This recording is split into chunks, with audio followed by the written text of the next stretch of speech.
A pochi minuti da Riola Sardo, un piccolo paese dell'Oristanese nascosto tra campi e canali ormai asciutti, esiste un luogo avvolto dal mistero. Sonigarza.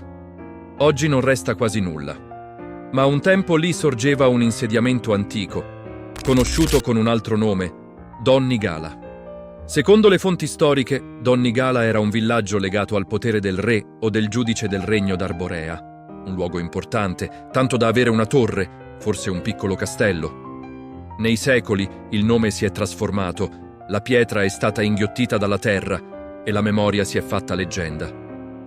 Ma una figura, più di tutte, non è mai stata dimenticata. A Riola si racconta ancora della signora di Sonigarza, una donna bellissima, ricchissima, altera. Viveva nel castello e raramente si mostrava al popolo. Solo nelle grandi festività usciva per recarsi a messa, e non lo faceva a piedi. Si dice che la signora arrivasse in barca. Dal fossato del castello, la sua imbarcazione scivolava nei canali che attraversavano la palude, fino a raggiungere le sponde della chiesa di Santa Corona. Con lei c'erano damigelle, valletti, rematori, armigeri. Indossava sete, broccati, gioielli, uno spettacolo che lasciava senza fiato. Nell'immaginario popolare, la signora divenne simbolo di potere e di distanza, di una bellezza quasi crudele. Le sue mani erano così perfette che, per scherzo amaro, le contadine dicevano «Non ho certo le mani della signora di Sonigarza». Oggi del castello non resta che un fossato asciutto e qualche muro che affiora dalla terra. Ma la leggenda non si è mai spenta.